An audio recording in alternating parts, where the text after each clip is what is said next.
All right, we're going to look at the Aaronic blessing. I think most of us know it by heart, don't we?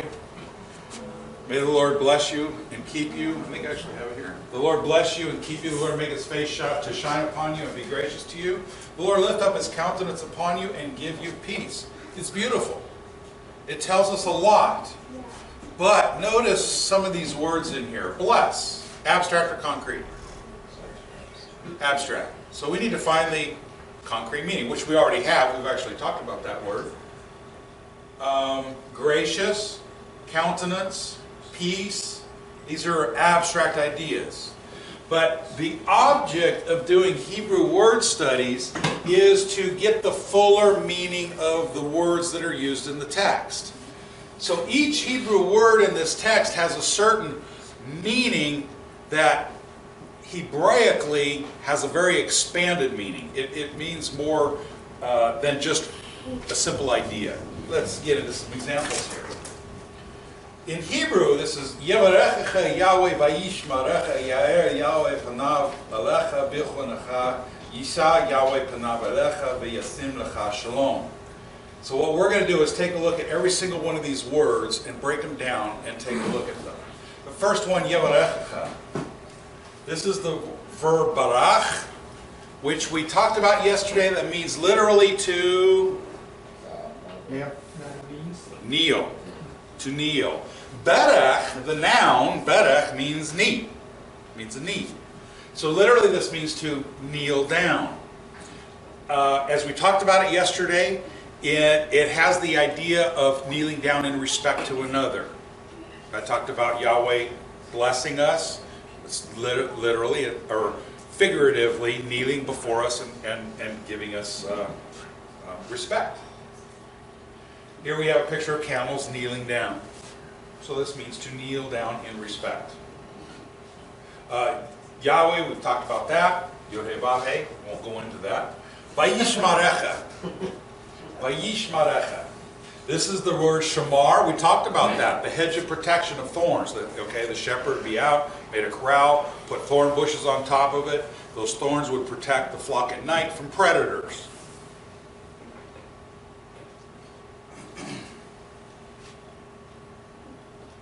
Ya'er. This is the verb or. Okay, what does or as a noun mean? Light. What do you think the verb form means? Shine. To shine, to make light, to lighten up, to illuminate. The yod in front of it, it means he makes shine. He causes to shine. And also remember that I talked about light being equated with the idea of order. Darkness is chaos. Light is order. If the lights were out in this room and you walk in and tried to walk through the room, you'd be stumbling over chairs and tables and people and everything. But by turning on the light, we bring about order and we can see what's going on. And I find it fascinating in the creation story. What's the first thing God does? He turns on the lights. Turns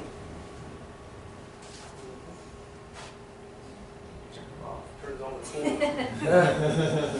Well, that's a pretty picture. What is this? There you go. Why did it do that? Okay, panav. This is the word panim. Anybody know what panim means? Faces. Literally, it means faces. It's a plural. It's got an eem at the end. It's pane is the singular. Pane, and it means face. But it's always written in the plural. Why do you think the plural form is always used for face? It's never in the singular. Never. It's always in the plural. Why? Because there are many faces. Because we have many faces. You might have seen my teaching before. We have many faces. And I love this picture here. Norman Rockwell, brilliant artist. I mean, look at these. You can just look at these faces. I mean, you can see what's going on here. She won. She got a black eye, but she won. And then the teacher's like, I don't know what we're going to do about it. And then the principal's just like, we have different faces. We have angry faces. We have happy faces. So in Hebrew, face is always in the plural, panim. But in the text it says pane, and that's because it's in panav. It's in the construct state. The vav at the end means his, so it's panim with a vav. But whenever you put a suffix at the end, the mem drops off and it becomes pane or panav. means his face, or faces.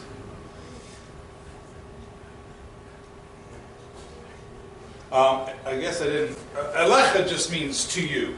El means to, and then cha is you, to you. Then the next word is vichunecha. This, whoops, wrong one, sorry. This is the verb chanan. I have a whole article on my website about this word that's translated as grace. The noun mechana, when Yaakov was heading towards his brother, he came across the camp of angels or messengers. That word camp there is mechana. A camp comes from chanan. Now, chanan being translated as grace, and I did talk about this yesterday, but for those that weren't here, imagine yourself as a shepherd. You're out for weeks at a time with the flock, taking them from pasture to pasture, watering hole to watering hole, protecting them against predators, etc. And you're headed home with the flock after 3 weeks out. You're all by yourself, 14 years old, out in the wilderness by yourself with the flock. You're tired, exhausted, hungry, alone, and you're heading home and you come over the rise and you see the family camp. Imagine what would go through you when you see that. I gave the example when I've been backpacking before, miles in the wilderness, and you're headed back to your vehicle for 10 miles away, but you're tired and you're carrying that 50-pound bag. You come around the corner in the trail and you see your vehicle. Oh, what a feeling that is.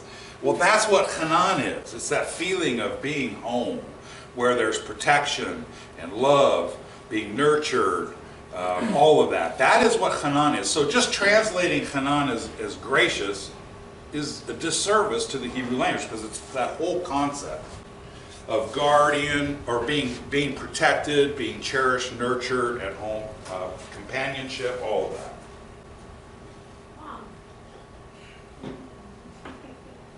There you are. Oh, I'm home. And by the way, the camps of the Hebrews, the nomadic people of the desert, they didn't set up their tents in a row like we would. They're in a circle. Okay, and that word Hanan begins in the paleo, or the pictographic Hebrew, is a picture of a wall, and the family camp is a wall of tents in a circle. Everything inside of that is family. Everything outside of that is foreign. Yisa, this is the word that means to lift up. It's the verb nasa. When the yod is attached, meaning he, the noon drops off. That noon is called the disappearing noon, by the way, because it just disappears a lot. So nasa means to lift up. Okay, we got Yahweh Panav, that's the same word that we looked at. His faces, to you, Elecha. V'yasim. Sim means to set something in place, to arrange something so that it's in order. Vayasim lecha shalom. What does shalom mean? Peace. Okay, is that an abstract or a concrete? Abstract. Very good. Peace, as we understand it, means absence of strife, absence of war, that type of thing.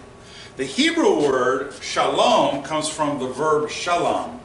Shalom is used in the text where it says that if I accidentally kill my neighbor's oxen, I need to give recompense. That word recompense is shalom.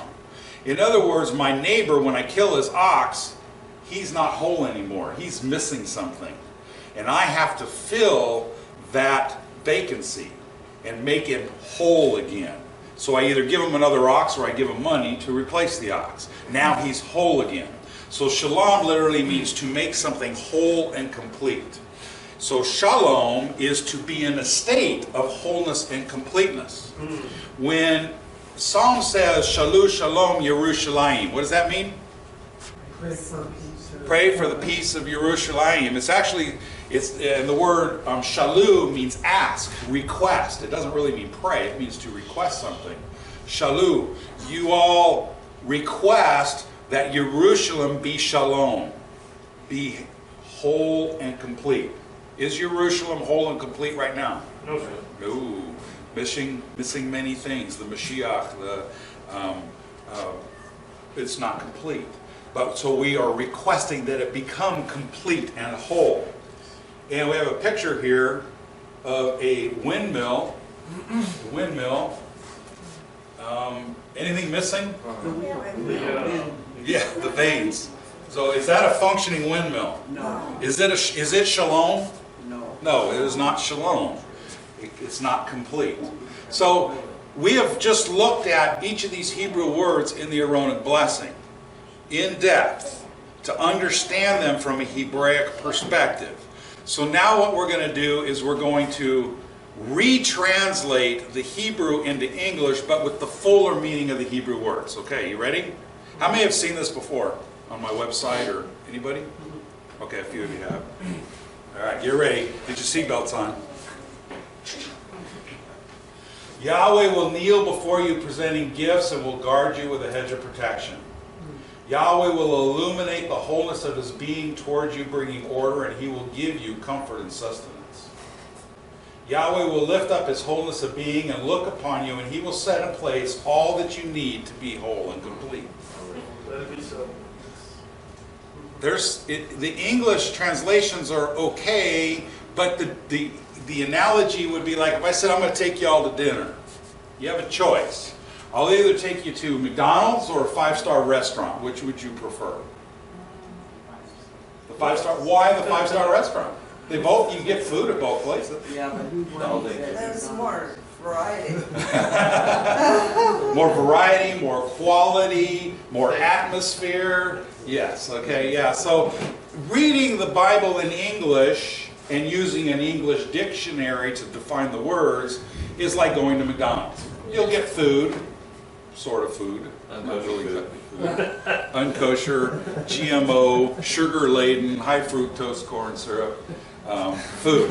But at a 5-star restaurant, huh? It's not food. It's not food, okay. I'll agree with that definitely. But going to a 5-star restaurant, you're going to get better food. You're going to get real food. You're going to have an atmosphere. You're going to have a better experience. Now, like I said earlier, you don't have to learn Hebrew. But you do have to take the words that are in the Bible and understand them from a Hebraic perspective. Any questions about that? Okay, do you want me to go with another one, or are we done? Another one. Another one? Huh? Okay. All right, I'll go with another. Oh, wait, I didn't finish this one yet. Sorry. I kind of mentioned this yesterday in passing, but we'll look at it a little bit more detail. We've all heard the Aaronic blessing. We hear it spoken all the time, but nobody mentions the verse after it. And the first time I read the verse right after the Aaronic blessing, I was like, whoa. And they shall put my name upon the children of Israel, and I will bless them. Name, Shem, is character. He's not saying, write out my name and place it on them. He's saying, take my character and put it upon them. The Aaronic blessing is the character of Yahweh. It's his character. It's who he is. It's what makes him him. And the priests, the Kohanim, are to take that Aaronic blessing and speak it over the people so that that character will be infused in them. Tom. Isn't his name on the forehead? Expound on that. Revelation 14, and his name will be on our foreheads. Okay. What does that mean to you? Making connection between that and this. Uh-huh. Okay. In other words, his character from the Aaronic blessing on our foreheads, on our minds. Yeah, and his name written there. Oh yeah, on the turban of the Kohanim had, literally.